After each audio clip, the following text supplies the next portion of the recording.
Yes विद्यार्थी मित्रों, सोमवार समाज विज्ञान ધોરણ 10 તેમ વિદ્યાર્થી મિત્રો મજામાં? પ્રકરણ 5 નો છેલ્લો ટોપિક આજે આપણે કરવા જઈ રહ્યા છીએ. પછી પ્રકરણ 5 છે એ સમાપ્ત થઈ જશે. બરોબર છે? ખગોળશાસ્ત્ર અને જ્યોતિષશાસ્ત્ર પ્રકરણ 5 છે એમાંથી 4 માર્કનો એક ક્વેશ્ચન 100% પૂછાય છે અને પ્રકરણ 5 બહુ નાનું છે એટલે વિદ્યાર્થી મિત્રો એની પર ખાસ ધ્યાન આપજો. 4 માર્કનો ક્વેશ્ચન એક પૂછાય છે જ છે. બરોબર છે? ખગોળશાસ્ત્ર અને જ્યોતિષશાસ્ત્ર પ્રકરણનું નામ છે ભારતનો વિજ્ઞાન અને ટેકનોલોજીનો વારસો. 5 બસ. શાસ્ત્રોમાં ખગોળશાસ્ત્ર સૌથી પ્રાચીન છે. જૂનામાં જૂનું હોય ખગોળશાસ્ત્રને લગતા ઘણા ગ્રંથો લખાય, ઘણા બધા પુષ્કળ ગ્રંથો લખાય છે ખગોળશાસ્ત્રને લગતા. આ બધા ગ્રંથોનો પ્રાચીન વિદ્યાપીઠોમાં વ્યવસ્થિત અને ઊંડો અભ્યાસ કરવામાં આવતો. જે વિદ્યાપીઠો હતી એમાં માણસો એનો અભ્યાસ કરતા. જ્યારે આજે માણસોએ વાંચવાનું ઓછું થઈ ગયું છે કારણ કે આપણે જીવનમાં મોબાઈલ સ્થાન લઈ લીધું છે એટલે માણસો છે એ વાંચનને ઓછું મહત્વ આપે છે. ત્યારે પહેલાના જમાનામાં મોબાઈલ નહોતા તો માણસો વાંચનમાં પુષ્કળ ટાઈમ આપતા. જેમના નામ પરથી ભારતના પ્રથમ ઉપગ્રહનું નામ આર્યભટ્ટ રાખવામાં આવ્યું તે આર્યભટ્ટનું ખગોળ વિજ્ઞાન ક્ષેત્રે મહત્વનું યોગદાન છે. વિચાર કરો કે આપણે જે પહેલો ઉપગ્રહ છોડ્યો એનું નામ આર્યભટ્ટ રાખવામાં આવ્યું. શું કામ? તો કે આર્યભટ્ટ હતું એનું ખગોળ વિજ્ઞાન છે એ ખૂબ જ એનું યોગદાન બહુ હતું. ખગોળ વિજ્ઞાન ઉપર આકાશમાં આપણે રાતના જોઈ શકો છો, તમને ખબર હોય ત્યારે તારાઓ દેખાતા હોય છે પણ આપણે ખબર ન પડે. જે ખગોળ વેતા હોય ને એને બધી ખબર પડે કે આકાશમાં આ તારો આજે આ દિવસ આ સ્થાન પર છે, આ દિવસે આ સ્થાન પર છે. તે આપણે કોઈ દિવસ ક્યારેક જોતા હોય તો આપણે ખ્યાલ હોય કે ભાઈ આ તારો છે એ અહીંયા આવતો થાય કારણ કે કોઈક દિવસ જોતા હોય. જ્યારે ખગોળ વેતા હોય એને એનું બધું સબક નોલેજ હોય છે એટલે એના નામ પરથી ખગોળ વિજ્ઞાન છે તે આર્યભટ્ટનું યોગદાન બહુ મહત્વનું હોવાથી આપણે જે પેલો ઉપગ્રહ છોડ્યો એનું નામ આર્યભટ્ટ. વિચાર કરો કેટલો મહાન માણસ. તેમને પૃથ્વી પોતાની ધરી પર ફરે છે. પૃથ્વી પોતાની ધરી પર ફરે છે તથા ચંદ્રગ્રહણનું સાચું કારણ પૃથ્વીનો પડછાયો છે કેમ સાબિત કર્યું? થોડો વિચાર કરો કે પૃથ્વી છે પોતાની ધરી પર ફરે છે કોઈને ખબર નથી. આર્યભટ્ટે સાબિત કર્યું અને ચંદ્ર ગ્રહણનું સાચું કારણ શું છે એ પણ એને સાબિત કરી દીધું. જેને વિદ્વાનો અજરગઢ તેના નામથી ઓળખાય છે. જેને વિદ્વાનો અજરગઢ નામથી સંબોધતા. તેનાથી સંબોધતા હતા અજર. એ જ રીતે બ્રહ્મગુપ્ત બ્રહ્મ સિદ્ધાંત ગ્રંથમાં ગુરુત્વાકર્ષણના નિયમોનો પણ ઉલ્લેખ કર્યો છે. એની એક ગ્રંથ લખ્યો છે એનું નામ છે બ્રહ્મ સિદ્ધાંત. એમાં એની ગુરુત્વાકર્ષણના નિયમો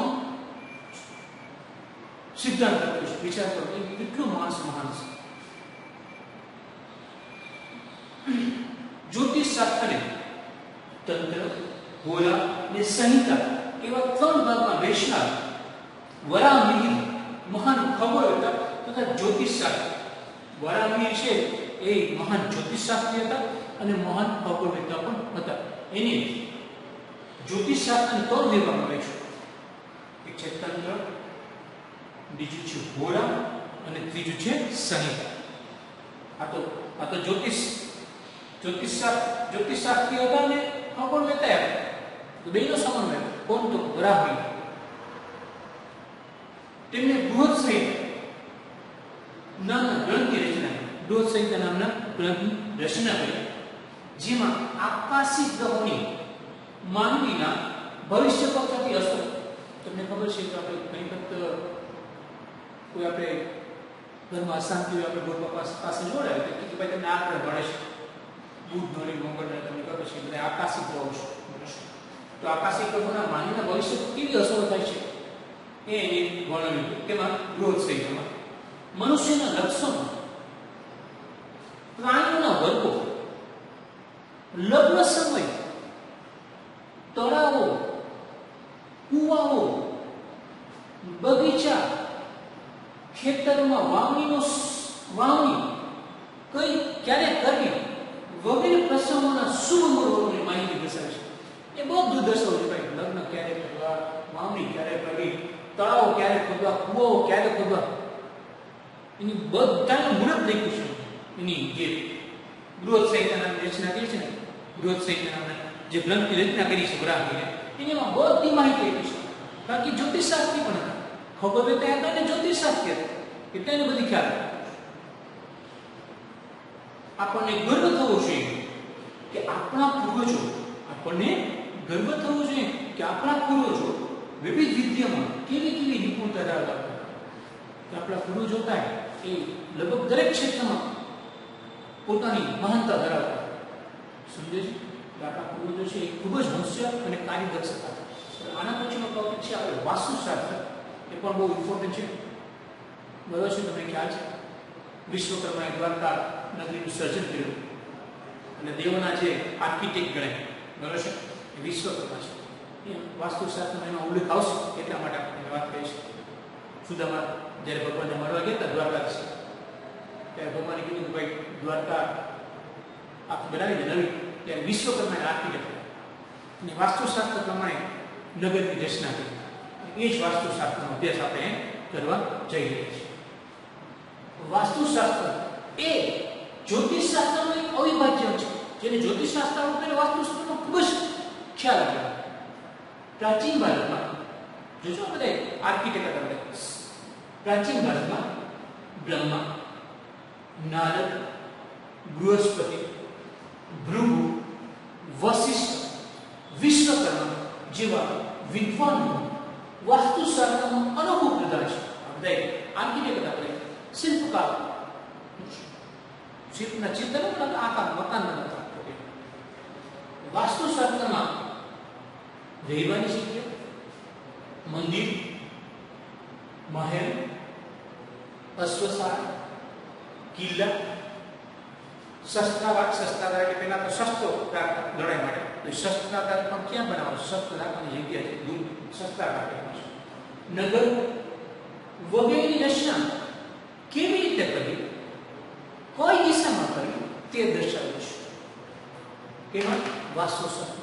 તમે મકાન બનાવો તો કઈ રીતના બનાવો, તમારું કિચન કઈ જગ્યાએ રાખો, તમારું રસોડું કઈ જગ્યાએ રાખો, તમારો શયનખંડ કઈ જગ્યાએ રાખો, તમારું જે ભોજન કક્ષ છે એ કઈ જગ્યાએ રાખો. વાસ્તુશાસ્ત્રના રૂપમાં બધું એનો ઉલ્લેખ કર્યો છે. અને એ પ્રમાણે જો મકાન બનાવવામાં આવે તો તમારા ઘરમાં ખૂબ જ શાંતિ તમને જોવા મળે.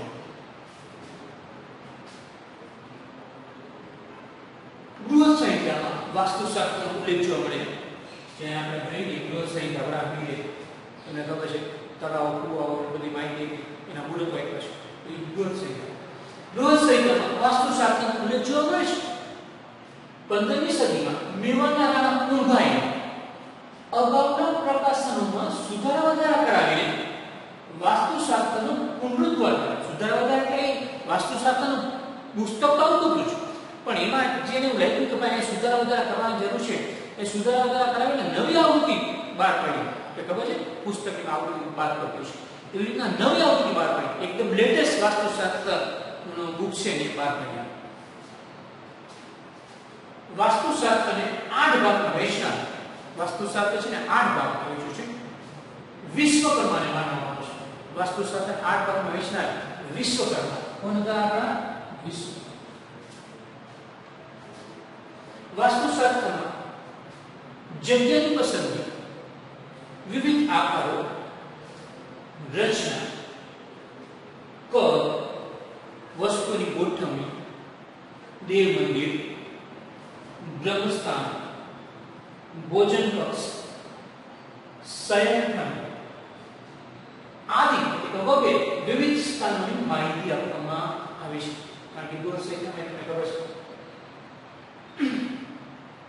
પ્રાચીન ભારતના વિજ્ઞાન જ્ઞાન વિશ્વમાં સ્વીકાર્યું છે. પ્રાચીન ભારતમાં જે જ્ઞાન હતું એ વિશ્વએ સ્વીકાર્યું છે એવું આપણું ભારતનું જ્ઞાન કહેવાય છે. આપણા ભારતની સંસ્કૃતિ વિશાળ અને વૈવિધ્યસભર છે. વિશાળ છે અને વૈવિધ્યસભર છે, બધાનો સમાવેશ થતો છે. નદી, પર્વતો, જંગલો. તેમાં ધર્મ અને વિજ્ઞાન, ધર્મ છે ને વિજ્ઞાન છે. પરંપરાગત આદર્શ, આપણે કોઈ પણ વ્યક્તિના આદર્શ માનતા છે. પરંપરાગત આદર્શ, વ્યવહારિક જ્ઞાન અને સમજણનો સુભગ સમન્વય થયો છે, જે વિશ્વના બહુ ઓછા દેશોમાં જોવા મળે છે. ભારત છે, તમને ખબર છે, ભારતની સંસ્કૃતિ મહાન છે. આખા વિશ્વને જો સંસ્કૃતિની ભેટ આપનાર હોય તો ભારત છે. એટલા માટે જ ભારત દેશને મહાન ગણવામાં આવે છે. આપણી સંસ્કૃતિમાં સહિષ્ણુતા અને સમાનતા જોવા મળે છે. સહિષ્ણુતા એટલે કોઈ પ્રત્યે દયા રાખે, અને સમાનતા બધાને આપણે સમાન માનીએ છીએ. તો બંને આપણી સંસ્કૃતિમાં જોવા મળે છે, સમાનતા અને સહિષ્ણુતા.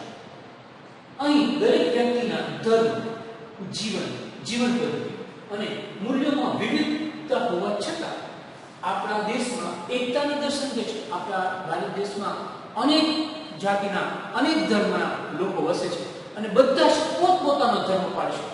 એની પર કોઈ દબાણ નથી કરવામાં આવતું. હિન્દુનો ધર્મ પાળે છે, બીજા અન્ય લોકો છે પોતાના અન્ય ધર્મ પાળે છે. એટલે બધામાં વિવિધતા જોવા મળે છે, છતાં બધા એક છે. વિવિધતામાં એકતાની દર્શન થાય છે. એટલા માટે ભારત દેશ મહાન છે. વિવિધતામાં એકતા એ ભારતની સંસ્કૃતિનું મૂળભૂત લક્ષણ છે. વિવિધતામાં એકતા એ ભારતની સંસ્કૃતિનું મૂળભૂત લક્ષણ છે. એ ભૂલાવવું ન જોઈએ, એ ક્યારેય ભૂલાવવું ન જોઈએ. ભારત દેશ મહાન દેશ છે, આપણે એના સંતાનો છે. મિત્રો, 2 મિનિટ માટે નજર કરીએ.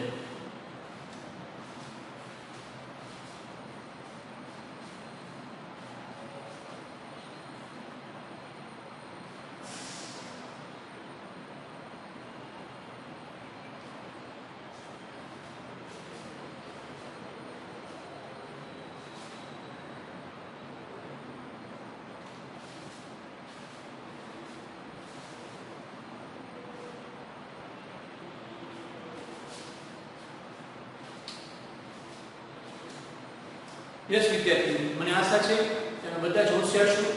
તમે સમયનો સદુપયોગ કરતા છો, સમયનું મૂલ્ય તમે સમજતા હશો. તમે તમારો સમયનો બરોબર ઉપયોગ કરતા હશો. આપણે જે કંઈ કરીએ અને બોર્ડ ઉપર આપણે લખીએ છીએ, રાખી નોટમાં લખજો, તમને ખૂબ જ ફાયદો થશે. અને રબુકમાં પણ લખી અને મારા જે વોટ્સઅપ નંબર પર આપેલા છે એના ઉપર મોકલવા નમ્ર વિનંતી.